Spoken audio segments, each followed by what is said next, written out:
And Dave, you're awesome, thank you, and Paul. you are going to see something rock and roll good right now. Wow, all too kind. Thank you for the kind words, Paul, and graciously thank you very much for last night for the dinner. Absolutely. And for the company here. I absolutely am so impressed with this group. It's amazing. What a whirlwind it's been. So over the next few minutes, I hope to talk a little louder. I hope to share with you a little bit about my company, Emergency Reporting, and some of the things that we learned from Paul, some of the things that we're very much still in the process of putting together. So the company was founded in 2003. Our claim was we're the first cloud-based records management system for the fire service that had both the NFIRS, which is a data set for the fire departments, and the EMS side. And we combined that, and we started adding different modules that fire departments use for day-to-day operations. And so back in the day, there was like 3 of us, and we had a couple of customers, a fire department in California, one back east, and people would call us up and say, hey, we need something fixed. We had basically, in real live time, be able to go in and hop in, fix it, and make it work. And we grew from this grassroots, just bare bones minimum, to where we just started adding more and more departments. And recently we just signed on the state of Pennsylvania. I know we got Erie, Pennsylvania here. So we have that state contract. We do a lot of work with the Department of Defense agencies worldwide. We have fire departments all over the country. We've got 43 employees. Most of them are right down the street here in Bellingham. And things are going really well. But as they used to say, or Paul Harvey used to say, there's the rest of the story is where things were a few years back. And that's really what I want to focus on here in the next little bit. This is a house on fire, folks. Basically, about 3 years ago, this is the time where we first met Paul Akers. And it was a really difficult time in the company. We had good steady growth. We were adding revenue every year. So the business was okay, and it kind of flat in that area. But what was the big problem, and it's just coming up over and over and over, is culture. So my term is silos. So development, we had our software engineers over here, and they walk on water, and they are the smartest guys in the world. Don't mess with them. You had our sales team. We had administrators. We had different groups in the company, and everybody was divided. And when we first started, I had sales and marketing, and my partner had the IT side. He built up his side because he wasn't an IT guy. So we invested all this money over here. We brought in outside people. We had to trust them because I'm not a software engineer. And so we had to trust it. We paid well for it. And these people just put up these walls where we could not communicate. And it was absolutely ineffective. And it caused a lot of friction. The morale was really low. Financial stress. The shareholders, myself and my partner, we were really divided because our baby was dysfunctional in the sense that we weren't communicating and nobody was happy. And so that was the perfect storm, as I'm calling it. That's when I started calling Paul, and so the first call, the second call, the third call, it's like, no, look, I really wanted it, more than anything, was I trusted that what I saw briefly in Paul was if we got engulfed in the management style over there, we could in fact reset our culture. And so it wasn't as much about lean and maybe making the company more efficient. It was about we really needed a transformation. We needed to manage the top people there to see what a healthy company, how it operates. So that was the initial reason for first here it is, for first coming in and seeing with Paul. And so what we saw was absolute transparency between the departments. And it was amazing to be part of that because it was so counter to how our organization operated, was to improve communications and eliminate waste. And Paul's doing a fantastic job of that.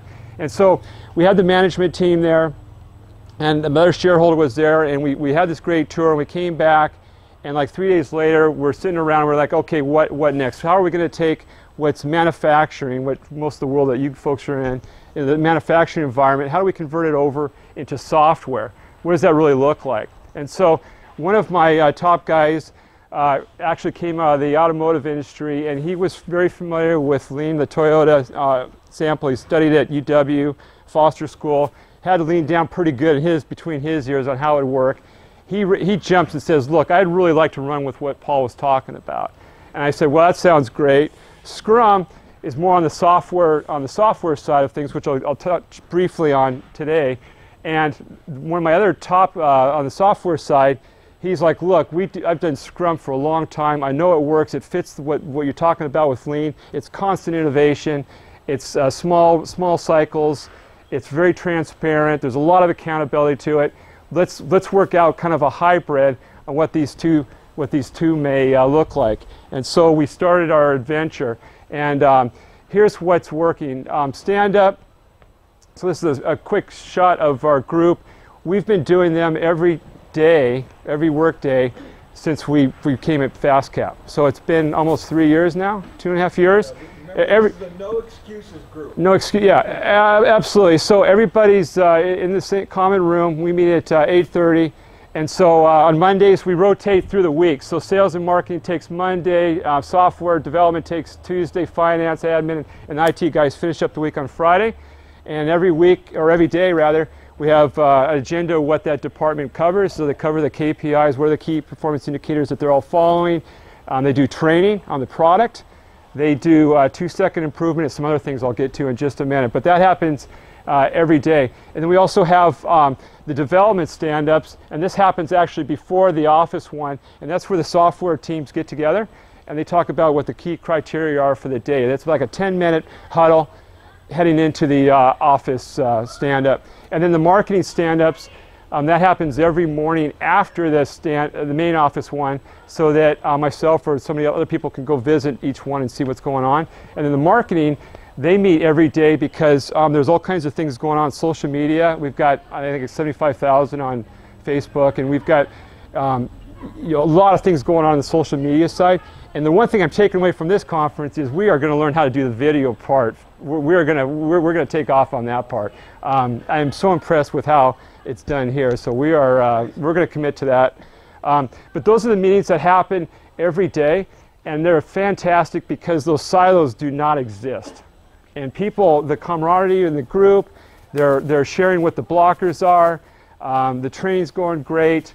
There's just fantastic communication. So that's one of the positives. The other one's the 2-second improvements.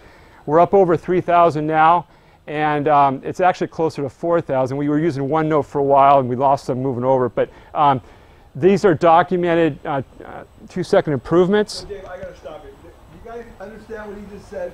4,000 improvements in office software development? I mean, I have never heard more excuses from more people that Lean does not work in the office and in this kind of a situation. It's killer. 4,000 improvements documented? So what we're finding, like in these stand-ups, right now we only call on 3 a day, but we used to do, like, everybody had to do one, and it was just taking too long, so it was like 30 a day. I mean, it was just crazy. But the thing, what we're learning, and I think as a leader, really, you have to be completely transparent and humble, is that every day there was somebody sharing something with me, like, hit Windows L to lock your computer so you don't have to take any time. Just hit it, walk away, don't worry about it. And just all these little things that, I'm like, wow, that's a great one. I'm writing it down. Well, it tells the whole company that I didn't know what that was, and I'm being transparent, I'm being honest, and that's what you want, right? You want, I'm not hiding behind anything. And so I think we get to transparency here in a second. The leader doesn't have to have all the answers. Heck no. No, not at all. In fact, I encourage that, I encourage it, and people love to pass those ideas on. And the rule that we have is that you can have a 2-second improvement that's already actually been done before, but you show how you ran across it, how it helped you over in your job. But like you get the front office with Excel and different Word documents or some new things with the browsers or whatever, they're sharing these tips and it's saving people time. I mean, it's very, very real. So that's an awesome one. This is the highly visible KPIs. I should say that this PowerPoint presentation is for Alex's benefit, because I know he loves Power. Where are you, Alex? I should draw this out, but anyway, these are some KPI snapshots that I took. It's not super fancy, but you know what? Amber owns this one. That's her deal. That's fantastic. It almost gets you choked up thinking about it, because there's a story there, right? There's a story with this one. There's a story with that one. This is one from the development teams, and so this is very constant. It's very visible. It's very transparent for everybody to see. So anybody can walk through the company and they can see how every single division is doing in real time. Now we don't have open books, we don't share what the revenues numbers look like. Everybody knows kind of where we're at. We don't talk the bottom line profitability. It's not a wide open P&L or balance sheet to every employee, but we share everything else besides that. And it's there every day. So this is one, input channels. Back to the whole idea of transparency, user voice, direct customer input. So this is off of our website. Gets a lot of use where we have our sales team, we have customers, we have other employees that are basically speaking into the product. So one of the big things with our system versus the people that we compete against is that we, which I'm going to get to in just a second, is that we are constantly innovating. So we're not building these big grandiose products. We're like making small increments on the product all the time, and we're releasing every 2 weeks. And it's just constant. And when people speak into the product, they're saying, like, as a fire marshal in the state of Pennsylvania, I need the ability to do blah, blah, blah. So they're making a request on what they need. And then we have guys that are on the other side of this, they're seeing that request, they're weighing it, meaning the ability, like they have a whole scale that they go against. But they're taking that idea, they break it down into user stories so that the development teams can take a look at it and assign points to it, and it goes through our Scrum process. So everything is getting looked at, and this has been a fantastic way that we communicate with our customers. In fact, a competition, it was funny because they were saying, well, why do you have that out there so that everybody knows, where you guys are weak? And I said, you know what, I don't care if you guys see where we're weak. I said, I'm concerned about our customers. That's the only thing I care about. And if you guys want to look at it, you want to make suggestions, you go for it. But this is a relationship that we have with our customers, and it's worked really well for us. 5 Whys, everyone has heard this one, many use it already, but it's worked really well in our environment. So if anything happens, right then it's like freeze, hit pause, and literally there's a powwow and they will go through it. We've got these monitors everywhere. There's a Kanban board here. There's they go through the whole process. They'll implement change. A statement gets out, posted to everybody, and we don't repeat. Right on. Positive culture. This is, it's neat, Paul, that you mentioned culture as being the main thing. I mean, I can't emphasize enough how that was a purpose for first meeting you, and totally delivered. And it was all about the culture. And you do all these things right, and the profits will follow. The environment, the people. I mean, people will take bullets for you, literally. I mean, it's amazing because we were investing in them. We're sending them to training. We'll send people to New York or San Francisco for engineering training, marketing. We'll invest in education. I mean, we'll do whatever we can to help. So, committed to the process. We've eliminated the silos. We've hired the best talent. Our interview process has changed dramatically to really go after those people that are going to be a good fit, which is really really tough with the engineering side because we're up against Microsoft and some others. So roadmap. So these are some the secret sauce I'm calling. It's kind of the best of the Scrum practices that have really helped. I mentioned the 2-week sprints earlier. Every 2 weeks we're releasing product. We're destroying our competition in this area. I mean, they have a release coming out in 6 months. We're doing it every 2 weeks.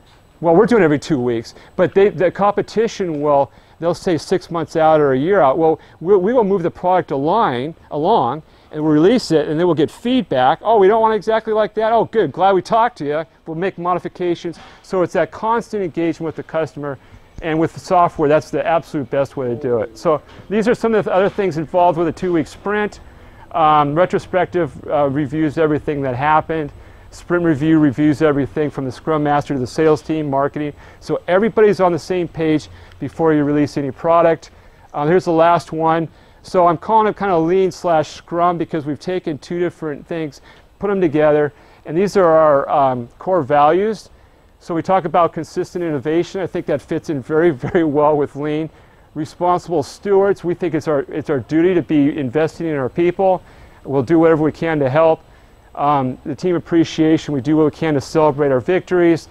Ongoing relevance keeps everybody gainfully employed and their families in a good spot, because there's a great spot for us in the market and we're doing good there. And then we are fire service advocacy, so we're doing whatever we can to work with small volunteer fire departments that are no budgets. We're helping them. We do a lot to help them I can't go into right now.